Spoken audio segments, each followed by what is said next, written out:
کھولے جائیں اور غریب مرید کو کہا جائے ابھی پیر صاحب کے آرام کا وقت ہے، یا اگر اس کو بھلایا ہی جائے تو اس کو کہا جائے وہ درخت کے نیچے سائے میں بیٹھ جا، تسبیح پکڑ کے 125 مرتبہ یا حیو یا قیوم کا ورد کر، تو جہاں امیر اور غریب کے درمیان فرق کیا جائے سمجھ جایا کرو یہ خدا کا ولی نہیں ہو سکتا۔ اس لیے وہ کیا کسی نے کہا تھا، نہ مکھڑا نہ مکھڑے دا دل ویک دے، اللہ والے جے ویکھن تھے دل ویک دے۔ تو اللہ والوں کی نگاہ لینڈ کروزروں پہ نہیں ہوتی ہے، ان کی نگاہ دل پہ ہوتی ہے۔ تو خیر کہا کہ ایک ہی دسترخوان پہ سب کو بٹھاتے ہیں اور کھانا کھلاتے ہیں، تو کہا جناب آپ کی مجبوری کیا ہے، آپ مجھے کیوں نہیں لے جا رہے؟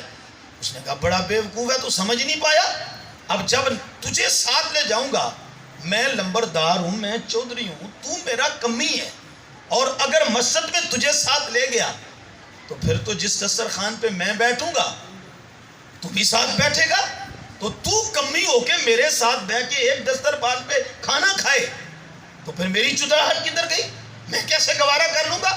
لیکن وہاں تو نہ ٹوک سکتا ہوں نہ روک سکتا ہوں، اس لیے کہ پیر سامنے ہوگا تو ان کا مزاج ایسا ہے کہ اس لیے میں بھائی تجھے لے جاتی نہیں، میری چدراہٹ میں فرق نہ آئے، میں تجھے لے جاتی نہیں ہوں۔ اس نے کہا اچھا چودھری صاحب یہ بات ہے؟ اس نے کہا ہاں بالکل یہ بات ہے۔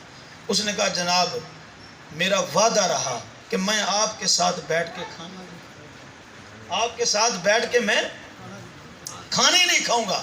اس نے کہا وعدہ ہو گیا۔ اس نے کہا جناب ہم لنگر کے لیے نہیں جا رہے، ہم ان کی زیارت کے لیے جا رہے ہیں، ہم یہ دال روٹی کے لیے نہیں جا رہے، ہم روحانی لنگر لینے کے لیے جا رہے ہیں، وعدہ ہو گیا میں آپ کے پاس بیٹھ کے کھانے نہیں کھاؤں گا۔ اللہ اکبر۔ اچھا اس نے کہا ٹھیک ہے پھر مجھے کوئی اعتراض نہیں۔ دونوں چل پڑے گھر سے، شرک پور شریف پہنچے، میاں صاحب کے قدموں میں مسجد میں جب نماز جمعہ مکمل ہو گئی تو حسب معمول دسترخوان بچھ گیا، کھانا لگ گیا۔ اب سارے کھانا کھا رہے ہیں اور ایک بندہ سائڈ پہ نکر میں بیٹھا ہے، تو میاں صاحب کی نظر پڑی تو کہا او بیلیا تو کیوں نہیں کھانا کھاتا؟ اس نے کہا حضور بس میں نے نہیں کھانا، وہ مجبور تھا بیچارہ، وعدہ کر کے آیا تھا۔ میاں صاحب نے کہا او بیلیا آ یار تو بھی کھا۔ اس نے کہا سرکار میں نے نہیں کھانا۔ کہا یار اس طرح پھر میرا دل دکھے گا کہ میرے آستانے پہ آ کے کوئی بھوکا چلا جائے، تو یہ فقیر کا مزاج نہیں ہے۔ خواجہ نظام الدین اولیاء محبوب الہی رحمت اللہ علیہ، آپ نے بواب کی جو گیٹ پہ کھڑا ہوتا اس کی ڈیوٹی لگائی ہوئی تھی کہ جو آئے نا اس سے یہ نہیں پوچھنا کہ تیری نسل کیا ہے، جو آئے اس سے یہ نہیں پوچھنا کہ تیری برادری کون سی ہے، جو آئے اس سے یہ نہیں پوچھنا کہ تیرا عہدہ کون سا ہے، جو آئے اس سے یہ بھی نہیں پوچھنا کہ تیرا دین کون سا ہے، جو آئے اس سے یہ پوچھنا ہے آنے والے ولی کی چوکٹ پہ حاضر ہونے والے تو کوئی بھی ہے، کسی بھی برادری کا ہے، کسی بھی مسلک اور مذہب کا ہے، آنے والے یہ بتا تیری ضرورت کیا ہے، آنے والے یہ بتا تیری ضرورت کیا ہے۔ تو یہ مسلک پہ نہیں جاتے، یہ دین پہ نہیں جاتے، یہ اللہ کے بندوں کی ضرورتیں پوری کرتے ہیں۔ خواجہ غریب نواز نے کہا تھا سورج کی طرح ہو جا، اس طرح ہو جا سورج کی طرح۔ کسی مرید نے کہا حضور اس کا مطلب کیا ہے؟ فرمایا جب وہ چڑھتا ہے نا طلوع ہوتا ہے تو جس طرح رابعہ بصری کے مکان کو روشن کرتا ہے، اسی طرح ایک فاسقہ فاجرہ کے مکان کو بھی روشن کرتا ہے۔ جب وہ چڑھتا ہے تو بلا امتیاز بغیر کسی فرق کے تہجد گزار کو جس طرح نور بانٹ رہا ہوتا ہے، گناہگار کو بھی اسی طرح روشنی دے رہا ہوتا ہے۔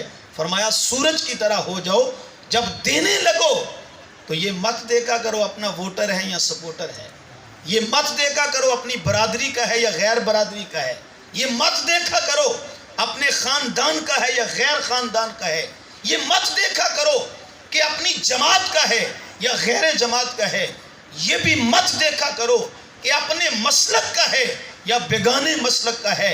فرمایا جو بھی آئے بلا امتیاز سورج کی طرح نوازنا تمہارا کام ہے، سورج کی طرح تمہیں چمکا دینا یہ تمہارے رب العالمین، یہ تمہارے رب کا کام ہے۔ اللہ اکبر۔ تو میاں صاحب نے کہا بھئی یہاں پہ بوجھ رہے گا، تیری مہربانی، تو کھا، تو بھی بیٹھ کے کھا۔ اچھا اس کی مجبوری تھی۔ اب وہ بار بار جب اصرار بڑھ رہا تھا تو اس نے بہانہ بنایا، اس کے منہ سے اچانک نکل گیا۔ میاں صاحب نے کہا کھا، تو بھی کھا۔ اس نے کہا کہ منہ سے نکل گیا حضور مجھے بھوک نہیں ہے، مجھے بھوک نہیں ہے۔ میاں صاحب مسکرا پڑے، اللہ اکبر، مسکرا کے کہنے لگے بیلیا میرے سامنے کیوں جھوٹ بولنا ہے، مینوں پتہ ہے جڑا چودھری نال وعدہ کر کے گھروں ٹریا سا، جو چودھری سے وعدہ کر کے گھر سے نکلا تھا مجھے سارا پتہ ہے۔ قریب ہوا، ہاتھ جوڑے، کہا جناب جب پتہ جو سارا ہے تو پھر کیوں مجبور کرتے ہو؟